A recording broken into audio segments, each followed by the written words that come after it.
Good morning, everyone. It's new every morning. Here we are, Tuesday morning, December 30th. One more day of this year to come after today. It is a beautiful day outside, even though it's cloudy. Did a little snowing a little bit earlier. No, just kind of a few flurries. It's still pretty dark outside in central West Virginia. Don't know where you are. But I'm excited to be with you. I got some interesting information for you today, a little bit of history, a little bit of what's going on in the world. And so anyway, I hope you're having a good morning. If you are a morning warrior with me, I hope you are. Let me hear from you if you're actually catching this at 7:30. I know a lot of people watch it throughout the day because the numbers keep going up all day long.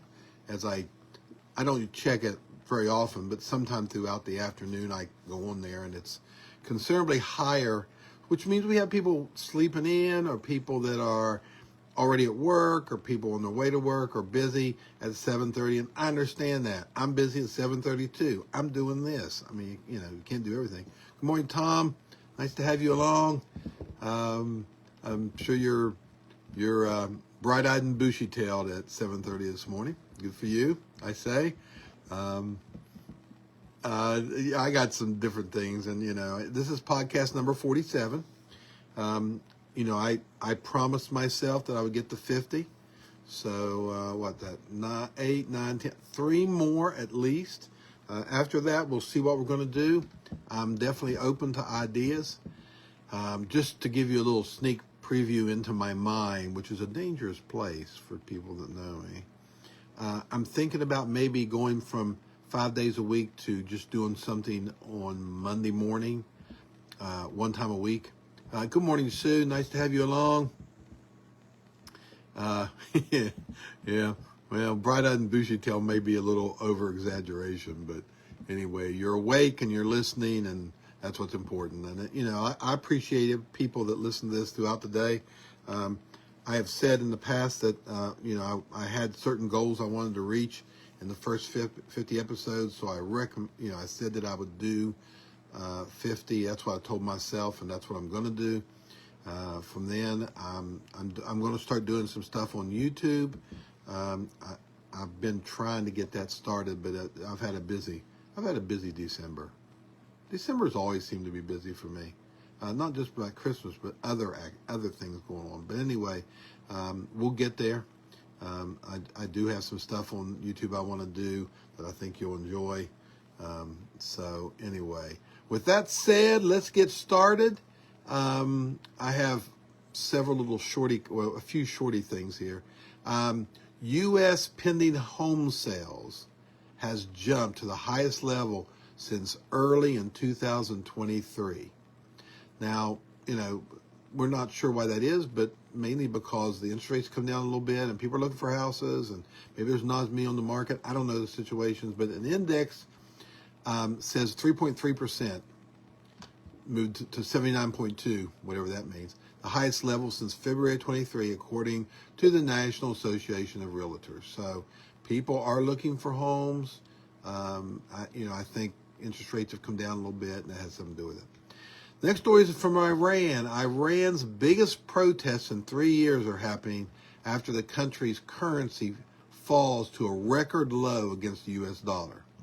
I see this as good news because I think Iran's a problem child in this world, and any time that the people step up and recognize that and protest, I think it's a good thing. That's at least the way I look at it. I don't have lots and lots of stories, but I have some interesting stories. So the next one is about the great ball drop in Times Square. All right.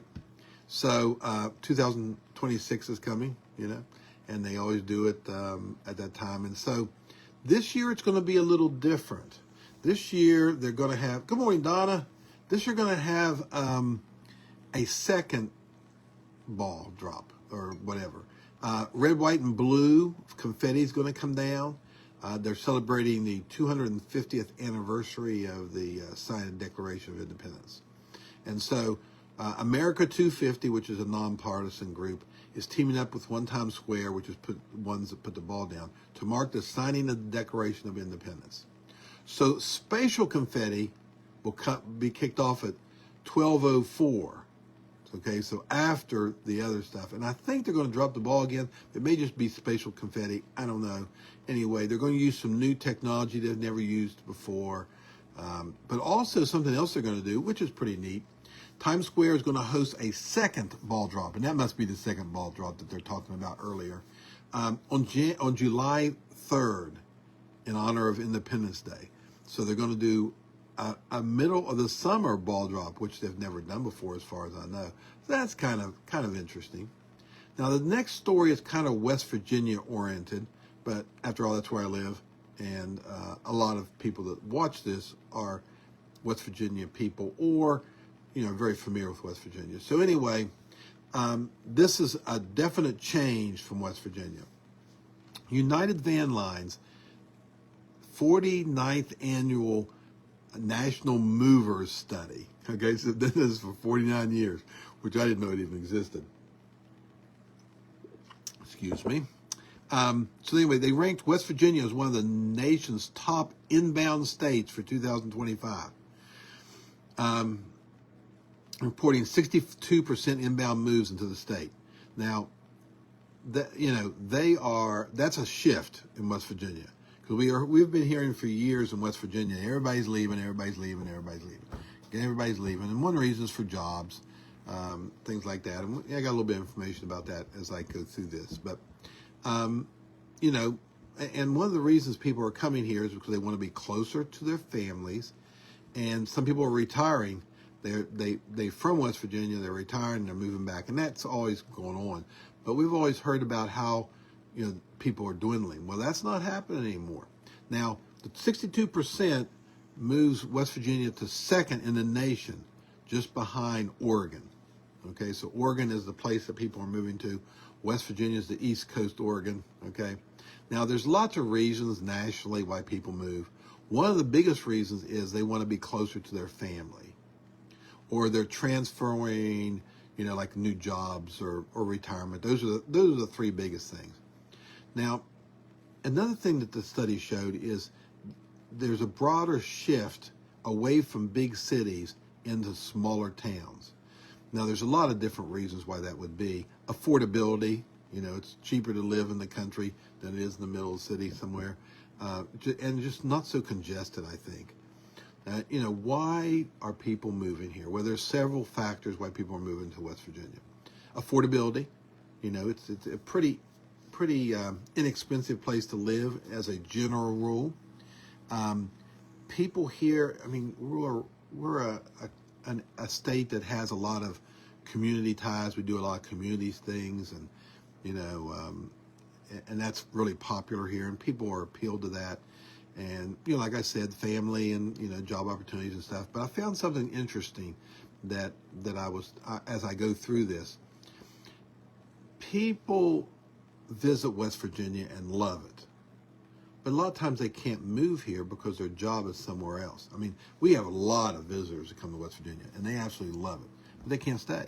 Well, because of the move toward remote-friendly industries, which has been really, ever since COVID, there's still, like, a lot of people went back to work, but a lot of industries are letting people, stay. Good morning, sweetheart. A lot of people are working remotely now. And the thing about remote working is you can live anywhere you want. And that's, I think, a big trend toward this. People want to live in West Virginia, but for whatever reason, because of their job situation, they haven't been able to. But because of remote work, they're now able to live here and work here. So I think there's a lot of different reasons why, like I said, community and just it's just a wonderful place to live. There's a lot of outdoor activities to do, and that appeals to people. That's West Virginia. Okay, so my next story is my biggest story of the day. I love this story. I don't know if you will, but we'll see. I think it's a beautiful story of a history of a sport. In 1891, James Naismith was a graduate student, okay, as instructor in a Massachusetts Springfield College when he was asked or tasked to develop a new indoor activity to play on these cold New England winters because all these kids were cooped up and everything. So he was a graduate student. Let's say Mr. Naismith nailed it, so to speak. Now he was an athlete himself, and he had played against Yale in the first ever indoor football game, which we don't see much of that anymore. Well, he earned a bachelor's degree from McGill University in Montreal, and then he enrolled in Springfield for graduate, which at that time Springfield College was called the International YMCA Training School. So it was a YMCA college basically, and so there was a guy that Luther Glerick that was a pioneer in discipline industry, and I think that's what he was working on. Now, during a psychology class, they played, of course, Glerick stressed the need for engaging an indoor sport. Okay, and that's what Naismith said. Naismith wrote a book in 1941 called Basketball: Its Origin and Development. So that's what we're talking about, basketball. Now, he prompted Naismith, Glerick did, to come up with some kind of game to play inside. As they had conversations and they looked at different things, and they were looking for something to do indoors for all these kids that they just couldn't get out. So there wasn't any really indoor game. There was nothing like football and baseball and stuff like that people were doing. So Naismith thought, okay, his first attempt was to modify football and move it indoors. Didn't work very well. Next was soccer. That didn't really work very well either. Then he tried lacrosse. Okay, that was a disaster because people were getting all beat up and stuff by getting hit with sticks, and lacrosse is a stick game. It's not really an indoor game. So he thought that he thought the most interesting game of the time was American rugby, but that couldn't be played indoors. Then Naismith had a light bulb moment. Because he thought the way to do this was to find a game and then kind of readjust it, reconfigure it in an existing already game. That's what he was trying to do. That was his philosophy, and that was their philosophy. Find a game, reconstruct it to go from outdoor to indoor. So he remembered a game that he played as a kid, and it was called Duck on a Rock. That's what he wrote in his book, Duck on a Rock. And it featured a goal that was up high enough for a rock that it could be tossed in, but it couldn't be thrown in. In other words, it wasn't down low where you could hit it with something. It was up high enough that you had to toss it in. So he started thinking, maybe I can change Duck on the Rock. So he grabbed a soccer ball and a couple peach baskets, and he got the peach baskets from the janitor, which he used to pick up trash and stuff, I guess. So he decided to make two goals. He nailed one up at each end of the gym area onto the balcony. Now, if you want to know why the goal was 10 foot tall, 10 foot high, it's because that's the height of the balcony was in the gym. He didn't measure it, he didn't do any of that. He just hung it up there, and it just happened to be 10 foot high. What an interesting concept. So he got the soccer ball, because the soccer was, it wasn't a basketball, but it was a soccer ball, and he devised 13 rules, and basketball was born. The first game was played in December of 1891, and it was a smash, a big success. And of course, word of mouth caught on around Springfield. Okay, but what happened is those people were YMCA people. Well, they knew people in other places in YMCA, so they started introducing to other area YMCAs in the New England area, and then they started mailing the rules all over the country. Just write down the rules. We found this great new game. Let me tell you about it. Here are the rules. Soon, high schools and colleges were teaching it to students. And, it started going everywhere. And YMCA is a worldwide thing. So they started sending it all over the world. And basketball became. So this started in 1991. 7 years later than the first game, that was the first professional basketball league was organized. In 7 years.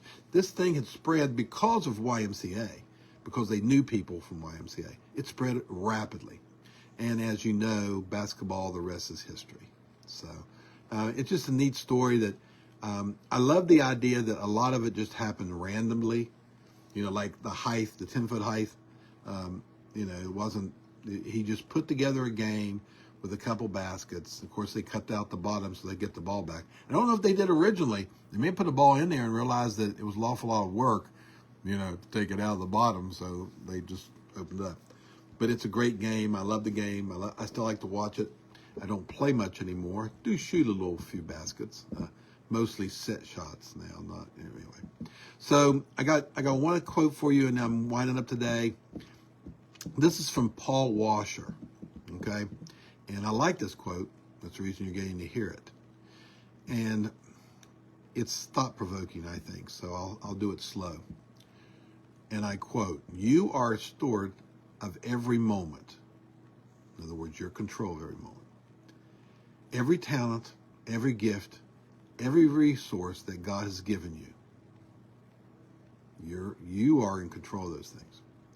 But the last part of the quote says, choose wisely what you do today. And so my advice to you today is you have control of everything in you as far as your ability to do. You have your thought pattern, everything you think. You have control of that, everything you do, everything you say, every gift you have, every talent you have, all the things that God has given you, you have control of today. So I ask you, I plead with you basically to choose wisely what you do with these things today and every day. All right? I'm going to certainly try to do that. I'm going to try to follow that today and every day. So listen, with that, I'm going to wind it up. I see a little bit of snow skiff on the ground. It's going to be cold. Winter is back after having a little bit of spring for a few days, and that's okay because it's winter. You guys have a wonderful day. Be blessed. I will be back here at 7:30 a.m. tomorrow morning to give you some more insights on what's going on in the world and hopefully some fun and cute stories. All right? You guys take care. Be blessed. Have a great day. Bye-bye.